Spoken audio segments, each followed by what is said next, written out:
Keshavrao hello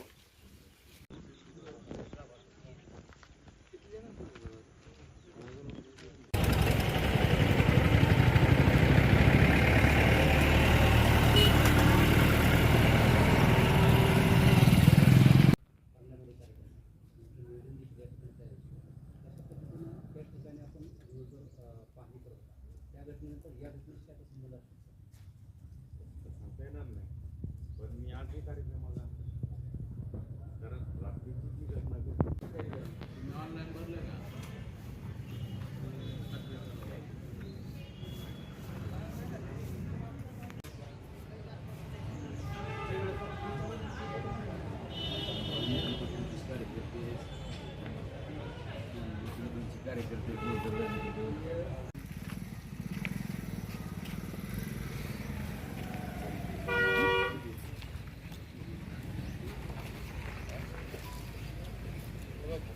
duty त्यांनी करणार आहेत. हॅलो हां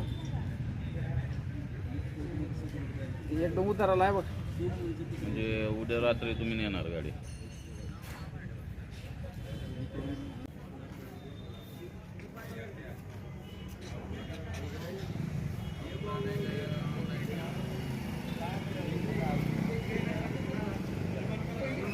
ते लोक इथून गेली 5:30-6ला आणि मला आता भेटायला SP पण आले होते आणि त्यांनी सांगितलं की बाबा आम्ही गुन्हा दाखल केलेला आहे. जो विषय आपण मंत्री महोदयांच्या बाबतीत बोलला, जो परवा दौरा झाला, त्या दौऱ्यामध्ये मंत्री महोदय ज्या ठिकाणी आले होते त्यांची सिक्युरिटी तोडून म्हणण्यापेक्षा तर तिथं मग सगळे डिपार्टमेंट काम करत होते. LCP होती, DSB होती. Y+ सिक्युरिटीच्या मंत्र्याच्या सिक्युरिटीमध्ये विरोधी पक्षाचा एखादा पदाधिकारी जर कमरेला वेपन लावून येत असेल आणि तो पदाधिकारी बाबा एखादा त्यांनी आंदोलन केलं असेल, काय असेल किंवा माहीत होतं पोलीस प्रशासनाला की काय होणार आहे, त्यावेळेसही काही गोष्टीचं हे लूपहॉल राहिले. वारंवार काही गोष्टीची सूचनाही दिली होती, तरीही ते झालं. आणि ज्याच्या कमरेला वेपन होतं तो माणूस फक्त मंत्र्यापासून एक 6 फूट अंतरावर होता. मग जो प्रकार इथं रात्री घडला मग त्याची वाट आपण पाहतोय का, असंही माझं म्हणणं आहे.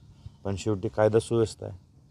आमच्यासारख्या एखाद्याने असं काहीतरी स्टेटमेंट करून परत मग पदाचा माज, सत्तेच्या ताकदीमुळं हे केलं. विरोधकांना तेच म्हणलं, कारण विरोधकाकडे ते आमच्या चुलत्या पुतण्यावरती बोलण्यासारखं काहीच नाही. आपण बघितलं असेल, आम्ही जे करतो ते आमच्या विकास कामावरती करतो. आम्ही जे केलं, आमचे पदाधिकारी असतील. आज गेले 12 वर्ष या जिल्ह्याच्या राजकारणामध्ये मी सक्रिय, आपणही बघितलं असेल, कुठलेच सिंगल ॲलिगेशन्स धनंजय सावंतवरती नाही झाले. कारण ह्या सगळ्या गोष्टीपासून आपल्याला माहिती आहे, आपण सगळ्या गोष्टी मेंटेन करून करतो, कधीच कुठली गोष्टी केली नाही. पण त्याही दिवशी काही लोकांनी त्याचा धचामग केला, दाखवलं. त्याच्या अगोदरच्या दौऱ्यात की तानाजी सावंत शेतकऱ्यांना असे मूल्य म्हणून दाखवलं. म्हणजे विरोधकाकडं तानाजी सावंतवरती बोलायला काहीच मुद्दा नाही, त्यामुळे त्यांचे पदाधिकारी पाठवायचं, कार्यक्रमात गोंधळ घालायचा. मला असंच वाटतं की त्याच्यापैकीच हा एखादा प्रकार असावा. काल रात्री आम्हाला जवळपास 2:30 वाजता सूचना भेटली होती, त्याच्यामध्ये असे गोळीबारी झाली आहे. तात्काळ आमची पोलीस स्टेशनची टीम, नंतर SDPO आणि आम्हीसुद्धा तिथे गेले आणि तिथे चौकशी केली. त्याच्याकडून आपला 3 ब्लँक केस भेटला आहे. त्या अनुषंगाने ते गुन्हा दाखल झाला आहे आणि तपास सुरू आहे.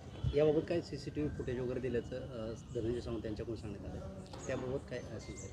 CCTV भेटली आहे. आपण अजूनच्याही ठिकाणी आपण CCTV शोधणं चालू आहे आणि त्याची पाहणी आपण करत आहे. थँक्यू.